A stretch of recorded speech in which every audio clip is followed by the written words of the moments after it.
Good evening दोस्तों। आज देखेंगे जिस तरीके से कल की वीडियो में हमने चर्चा की थी कि देश चलाने के लिए संसद का निर्माण किया जाता है। देश चलाने के लिए संसद की ज़रूरत होती है और संसद में दो सदन होते हैं।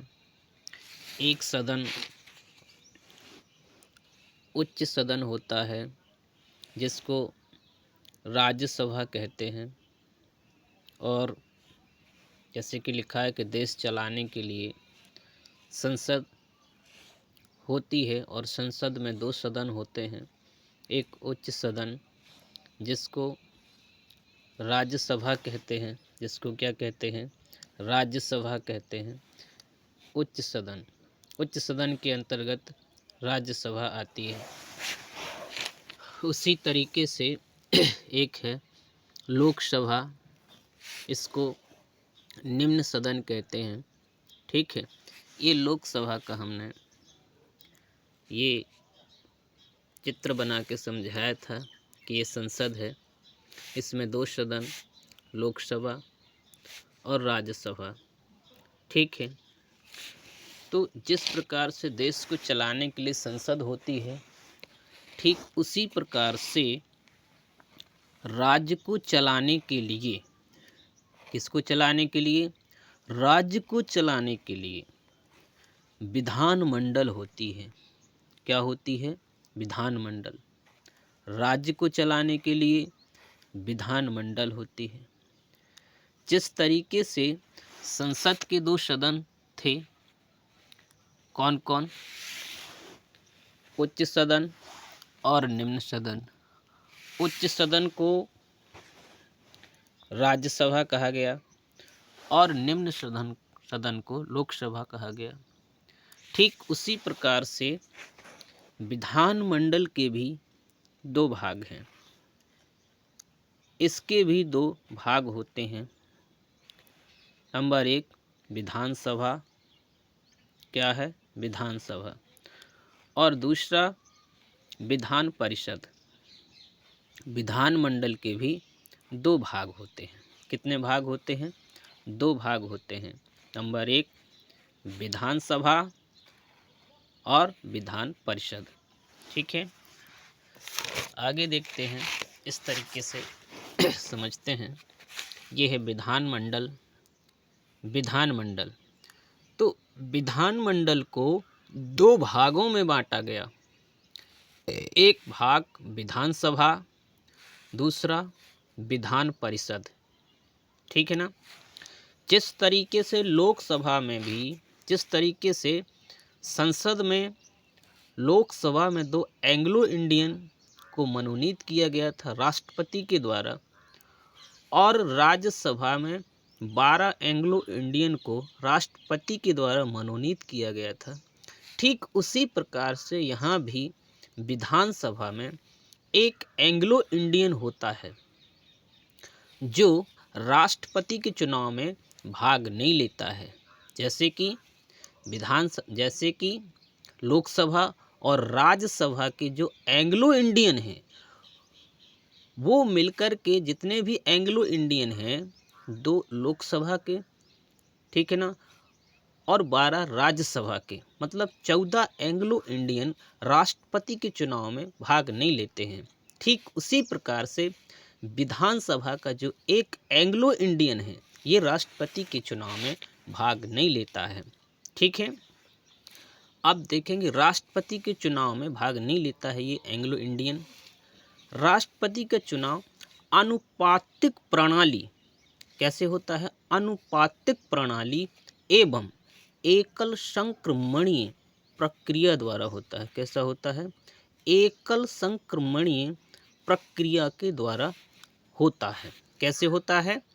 राष्ट्रपति का चुनाव आनुपातिक प्रणाली एवं एकल संक्रमणीय प्रक्रिया द्वारा होता है। कैसे होता है? आइए समझते हैं। जैसे ए, बी, सी, ये 3 कैंडिडेट हैं। ये 3 कैंडिडेट हैं। कैंडिडेट मतलब 3 उम्मीदवार हैं। ये 3 राष्ट्रपति के उम्मीदवार खड़े हुए हैं, ठीक है, A, B, C। और राष्ट्रपति के चुनाव में जो चुने हुए प्रतिनिधि होते हैं, निर्वाचक मंडल के जो चुने हुए प्रतिनिधि होते हैं, जो सांसद एमपी और विधायक होते हैं, वो ही राष्ट्रपति के चुनाव में वोट डालते हैं। मतलब निर्वाचक मंडल के जनता के द्वारा चुने हुए जो प्रतिनिधि होते हैं, वो ही राष्ट्रपति के चुनाव में वोट डालते हैं। उनको क्या कहा जाता है? निर्वाचक मंडल के सदस्य, है ना। निर्वाचक मंडल के सदस्य जो होते हैं उनको ही क्या कहा जाता है? निर्वाचक मंडल के द्वारा होता है। जो निर्वाचक मंडल के सदस्य होते हैं वो ही राष्ट्रपति के चुनाव में वोट डालते हैं। तो यहाँ पर 3 उम्मीदवार खड़े हुए हैं, तो कैसे चुनाव होता है? अनुपातिक प्रणाली एवं एकल संक्रमणीय प्रक्रिया के द्वारा राष्ट्रपति का चुनाव होता है। तो आइए समझते हैं।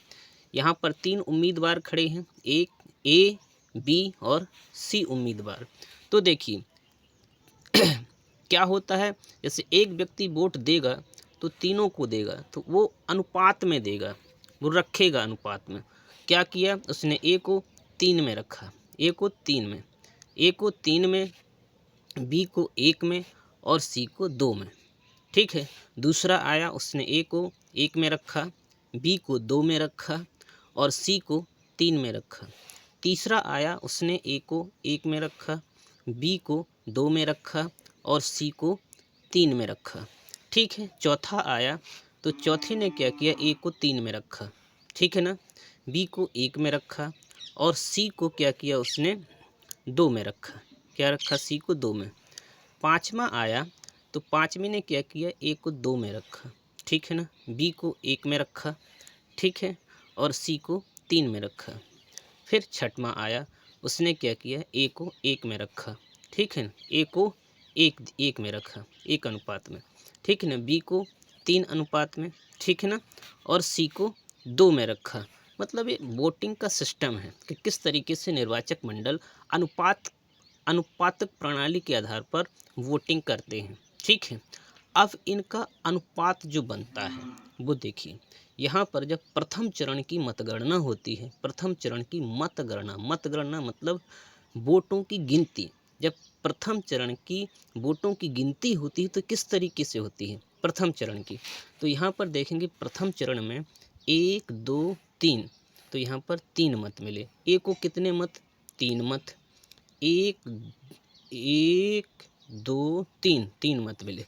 उसी प्रकार से B को 1, 2, 3, ये भी यहाँ 3, ये रहा 3 और ये रहा 3, ठीक। उसी प्रकार से B में यहाँ देखो ये है नहीं, तो इसका का 0।